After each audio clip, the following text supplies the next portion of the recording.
चला जा स्कूल पर वो हाथ रहा हाथ चला जा।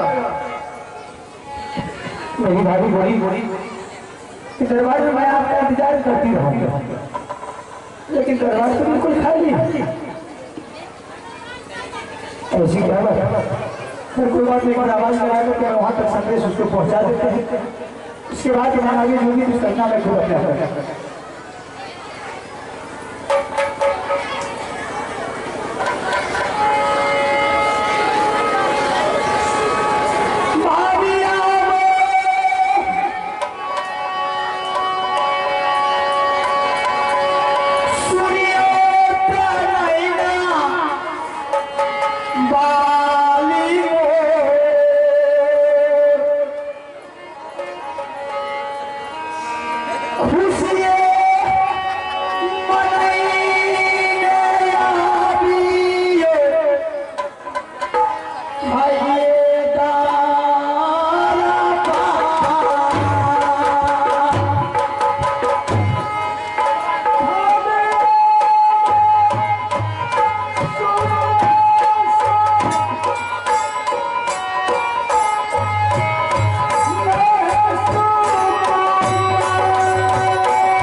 ये क्या चीज है? जैसा पता है वैसा ही है। ये तो लगता है कोई बाघ हरी राशि सदर का बोर्ड लेके निकाल के मेरे हाथ में डाल देंगे। अरे तो कैसी बात है? मैं अपने हाथों से बच्चा का कत्ल करके इतनी क्रिएटिव नहीं हो रहा। बच्चा को हत्या करके लाए हैं। अगर आप अपने बच्चा को हत्या करके लाए हैं तो ये है भगवान, मेरी जवानी नाश हो जाए, मैं अपने बच्चे को हत्या करके तुम्हारे हाथ में बोतल ले दिया नहीं। मैं गलत इसका मतलब है कि कोई सिंह से उनके बोर्ड कलेजी निकाल कर मेरी हाथ यहाँ डाल दिए। आपको कसम खाने में क्या लगता है? कोई बात नहीं। मैंने अपने औलाद को विश्वास दिलाने की जवानी की कसम खाली भी मैं तुमसे झूठ नहीं बोला। मैं अपनी जवानी की कसम खाता हूँ। मैं बेटा को कत्ल करके हत्या करके कोल तले दिला के तुम्हारे सामने। अरे जियो देवर लाख बरस, मेरी उम्र लग जाए तुम्हें। क्या चीज लाया है मेरे लिए? जैसे ही मेरी जवान से निकलेगी देवर ये चीज चाहिए ना, देवर मेरे फौरन पूर्ति करती है। ऐसा देवर तो सब को भगवान को मैं अभी आ गया।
इतना क्यों हमारी सेहरा लगा करते बस वही किसी तरह की बात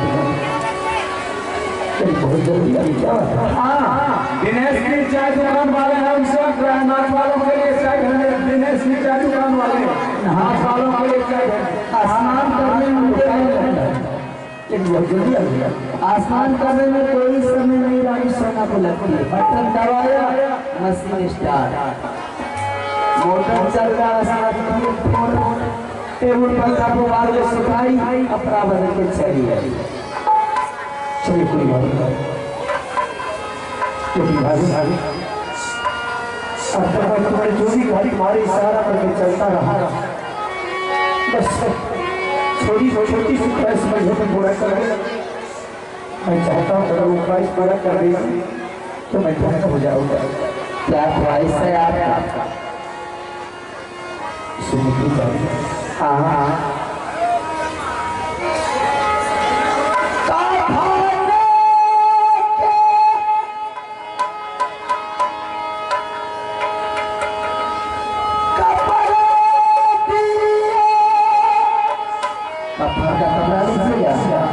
अपने बेटा को संस्कार करने के लिए ऐसा बोलिए ना कुछ इतना है कहाँ चाहिए कफन का कपड़ा अगर नीचे का ये रसाई पसार के लिए लगा का है रखे ये उतार दीजिए एक कफन का कपड़ा मांगिए मैं कफन का कपड़ा दूंगा आपको इसे उतारना पड़ेगा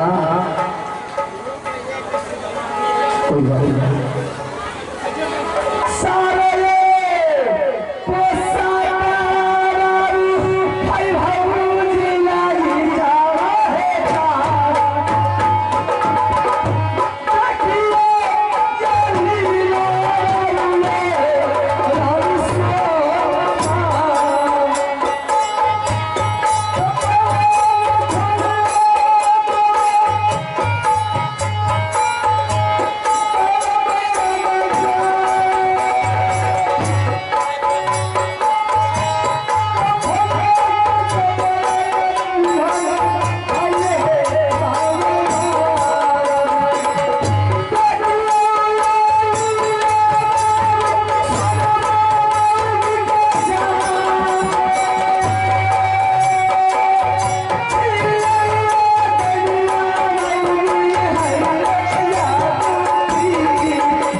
कपड़ा दूंगी।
अगर मेरी बातों से थोड़ी सी बाहर आई तो इतनी पिटाई करेगी ले सकती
उसका कोई खबर स्कूल में नहीं आया।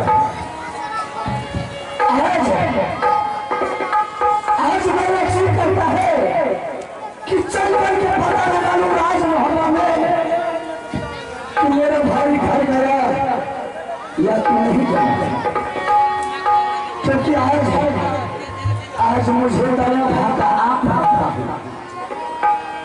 मेरा दिल उसके बगैर घबराहट लगता है, इसलिए जा रहा हूँ राज महकमा में पता लगाने के लिए कि मेरा छोटा भैया मुझे सीधा गया है या कि नहीं गया? अरे यहाँ बात भैया यहाँ मारे छोड़ा या भैया क्या छोड़ी सुनो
मैंने अपने घर आ गया, लेकिन चाचा जी का मुझे डर हो रहा है। चाचा जी इस बीच में आ जाएंगे दरबार, अगर वो बोलेंगे कि मेरा बेटा कहाँ है तो क्या जवाब? इससे पहले मैं अपने माँ को बुला करके अमर जी सिंह के बारे में पूछ लेता हूँ कि अमर जी सिंह आया है माँ या कि नहीं आई है।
एक बात पूछो, हम आप पूछ सकते हैं?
अकेला आया और तुम्हारे साथ में बाबू अमरजीत कुमार गया था, उसको कहाँ छोड़ दिया है तुमने?